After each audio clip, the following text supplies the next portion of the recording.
Yeah, I mean, I wish, too bad the weekend wasn't nicer.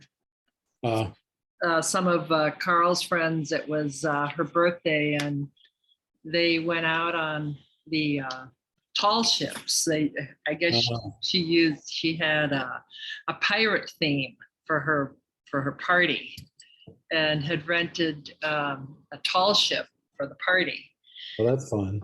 Yeah, but Carl said they never went outside the breakwater because the weather was so bad, and the water was too rough.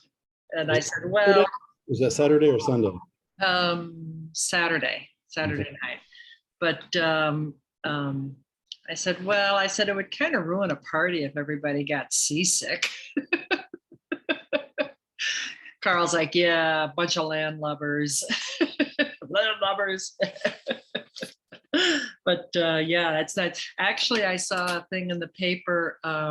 There are cruise lines now that that sail the Great Lakes, like a regular, like a Caribbean cruise type ship. But they sail the Great Lakes, and they go all over to Toronto, and Well, that's interesting. Yeah. Yeah, and I said to Bob, I said, that's something I would probably actually do. Yeah, that'd be a good summer thing, when it's, not so hot down in the Caribbean and all that kind of stuff, Yeah. I don't know. I wonder if they go up they probably don't go up the St. Lawrence Seaway at all, but I would love to go to like Montreal wouldn't that be fun? But really cool. I'm sure that if they sail the Great Lakes, they're not going up to Montreal. I wish they would bring back the ferry lines that went from Chicago over to Michigan. No, I thought they still had that. The Ludington Ferry, it goes to Ludington. I think it's just from Milwaukee. From last I checked, it's been a while, but last I checked, it was just from Milwaukee, and it was pretty. Well, there used to be a ferry out of Milwaukee, but I think that was discontinued. But the Ludington Ferry goes out of Manitowoc, north of Sheboygan, which is about, it's a good hour and a half north of Milwaukee. Yeah, that's what I mean. I mean, something from Chicago, like where you could literally go down the lakefront, take a ferry over, and spend the day, in South Haven or whatever, and then come back. I think that would be really cool. Well, we kind of looked into taking that Ludington. Well, there's several things about that Ludington Ferry. First of all, they go twice a day. They go one way, and it's like, and the hours are really weird. So you have to be at the dock at like 7 a.m. or something. And then they go the one way, I don't know which way anymore, but it's like Ludington to Manitowoc. And then that takes most of the day, I think, that trip. And then they come back late in the afternoon the other way. So the times are not exactly, I mean, if you're on a trip or something, they're not really very conducive. Also, it's the largest polluter. And yeah, as Bob's in the background talking. Yeah. I mean, the other thing is that it belches out, because I remember we had gone to Ludington. This was in the late 90s. We'd gone to Ludington, just kind of like a getaway, just something to do. And we saw the ferry coming in, and it's got this huge plume of black smoke that burns coal. Well, now they don't make them like that, though, like down in Cozumel. Well, like Cancun, Playa del Carmen's across the way from Cozumel, and they have all those, they're like electric fan, hydroplanes that go back and forth. Right. And I've seen some like that over on the English Channel too, that they're like electric, and they use the fans and all that. And they're big, and, can carry a lot of people, but so they could do, a more, and more environmental. Well, I mean, that's the other thing about that Ludington Ferry is they've for years they've had problems with the environmentalists and the EPA and stuff, because the amount of coal every dusted. trip they pay fines. Bob said they have to pay fines for every trip. So, makes sense. We're recording this, by the way, Bob. This is our weekly call. That's okay. But that's okay. You're welcome to come on over here and say hello. If you can't, you need somebody to spice it up a little. You can't be this disembodied voice in the background. Come over here and say hello. And now he's I'll get Stump in the background sometime too. We'll have them both yell at us on the. Oh, no, here he comes. Here he comes. He's coming over to say hello.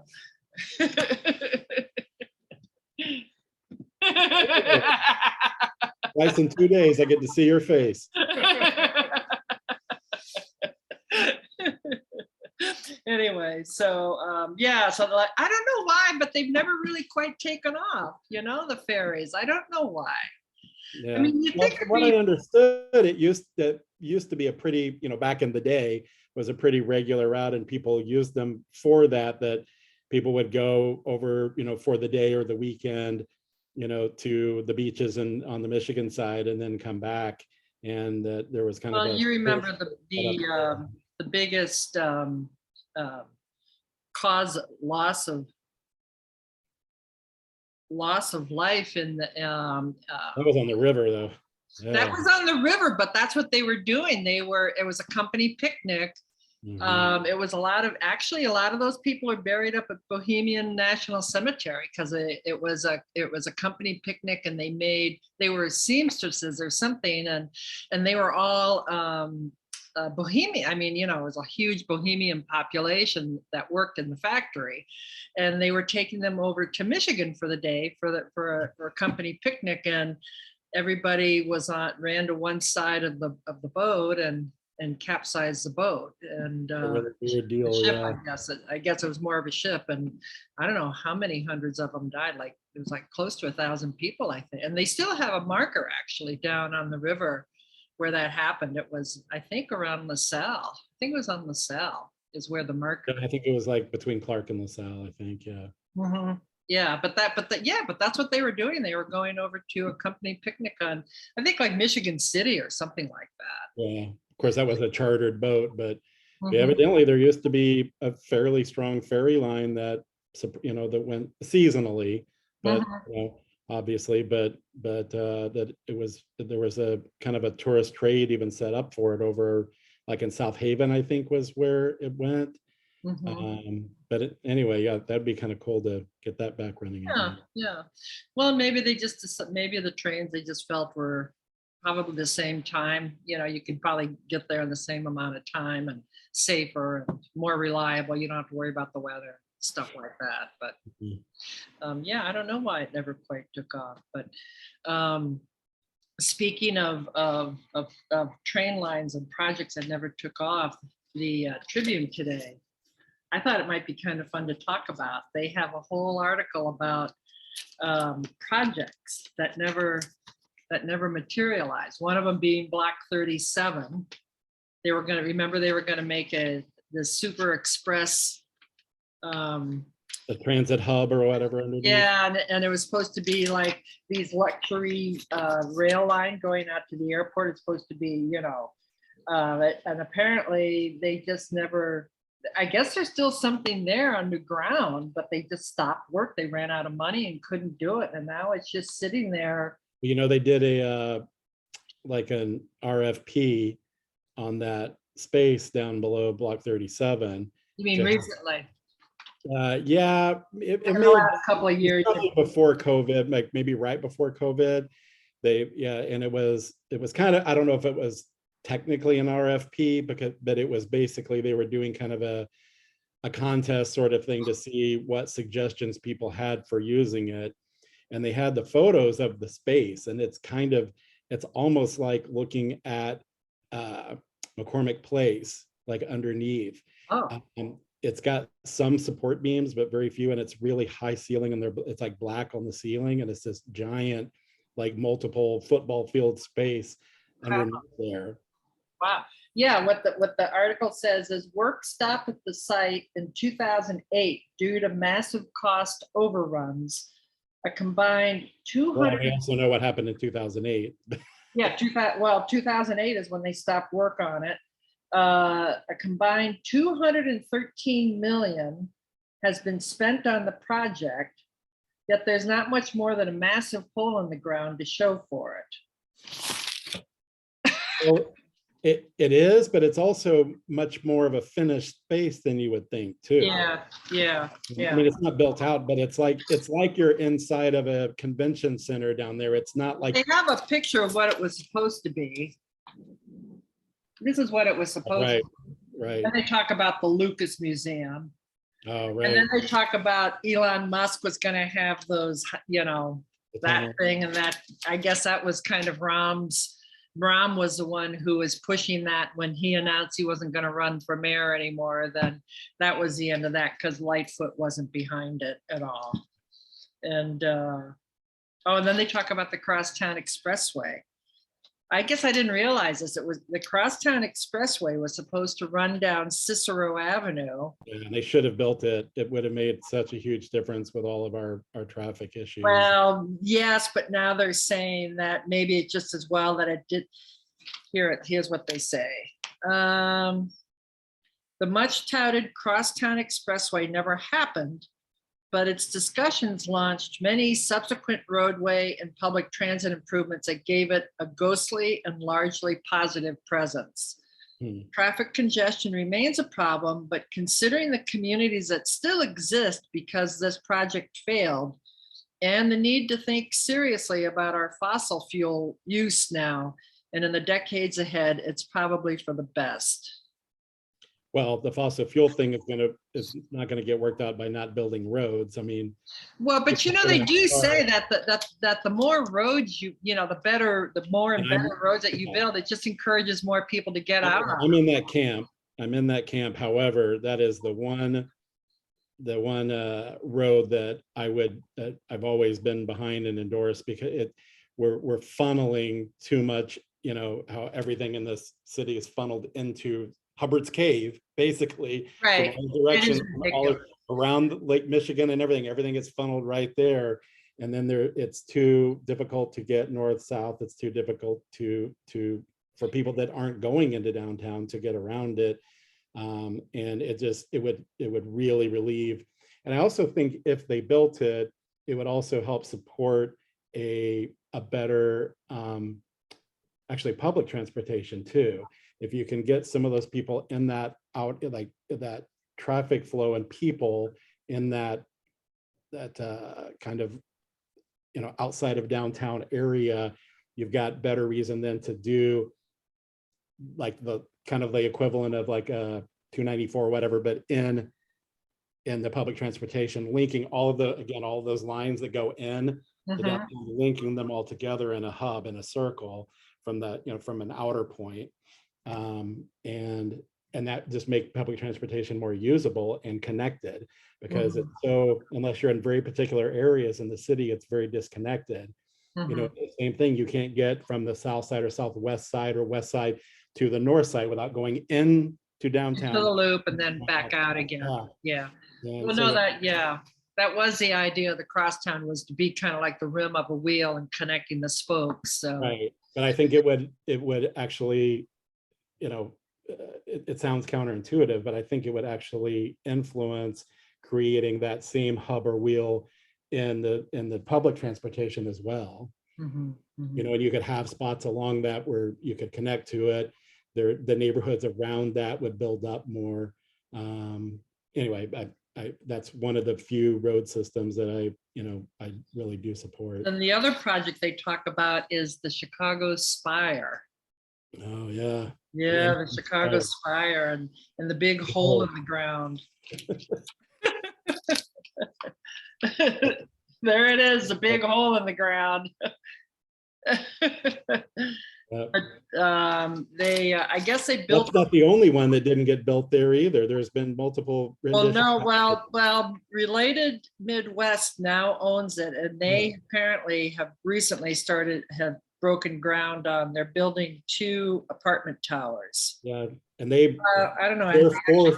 That is their 4th attempt to build on it. So yeah, everything kept getting shot down, and quite honestly, for reasons I didn't understand, because I thought that at least their last couple of renditions were good ones. Well, they couldn't get the money to build it. Basically, I mean, what happened was the Great Recession. That's what happened. Well, that's what happened to the Spire, but I'm talking about Related. the projects that they were going to build there kept getting shot down by either the neighborhood, the alderman, Oh, they kept that could be. redo it, present again, get shot down, redid it, present it again. And I thought what they were proposing was not only good, but well within what other things being built in the area. So I didn't understand why they were being so tough on them, but we'll have to see what it is they're actually building now. Yeah, well, 2 apartment towers, 875 and 765 feet, are now planned for the site. Related Midwest gained control of the property in 2014 and calls the project 400 Lakeshore Drive and expect to have it completed in 2024. So it sounds like, I guess the hole in the ground, the 76-foot hole in the ground is still there, but it's not a circle anymore. Oh, I don't know. Okay. Okay. What? Now a square. Now I guess it's now a square. Yeah, I guess they built the hole in the ground. He just went ahead and did it. He didn't have his construction financing lined up. He did it as a way to get tenants to commit prior to it actually being built, so that he could get the construction loans to build it. But well, that was in the middle of the economic collapse. So yeah. Right. Yeah. So I'm sure it would have happened otherwise. Yeah, I think it would have, because it's quite a, it's too bad. I mean, it's just too bad, right? But another good news, and on the front page of the paper, below the fold, let it be said, it is below the fold, because above the fold is a protest. We're below the fold kind of people. What? We're below the fold kind of We people. are below the fold kind of people. Local birds are on the rise in Chicago. Cool. Well, it's interesting because we've noticed since COVID that up at the house, we have the house near the Wisconsin border, and up there, we kept saying it sure seems like the number of birds is increasing. I mean, we always had a decent amount of birds, but it seemed like 2020, 2021, even this spring, it seems like there's been more and more and more. Well, you're near that big wetlands project up there on the, which they restored, which is awesome. What do they call those wetlands again? Right on the Wisconsin border up there off of 41. Well, you're talking about the Waukegan Savannah? Yeah, I guess so, but I thought it was north. I thought it was 41. north of It's Zion. called, well, it's called the Waukegan Savannah. That's just. Oh, okay, because it's north of Zion, right? Well, it runs through. It runs from, not really, because it's really south of, it goes along the Des Plaines, but it's really mostly south of Wadsworth Road. So, Okay. but the whole lakefront, Illinois Beach State Park, and all that is also preservation area, that wetlands that they've been bringing back over the last 20 years too. That's where we see those big 6-foot cranes every year and everything. But same thing there. They've been restoring that bit by bit every year. They do more to it to bring it back. And so I think that's part of it too. But we didn't know if that was happening just around us. So maybe that's one of the reasons. Here's what's really interesting. Okay. Dozens of local birds, including the increasingly rare Henslow's sparrow, are doing surprisingly well in Chicagoland. According to it's a 22-year study, they tracked 104 key species. 56% had population increase, populations that were either stable or increasing, likely due to Chicago's many parks and nature preserves, which cover nearly 10% of the land in the 6-county area. In contrast, only 37% of the tracked birds are increasing or holding steady in other areas of the state. It's because they say that they're losing habitat to agriculture. Oh, right. So it's really interesting. I mean, that's really interesting that the preserves and whatnot, and they're saying that this sparrow this Henslow sparrow. I don't know what it is. I don't know what a Henslow sparrow is. How's it different than another sparrow? I don't know.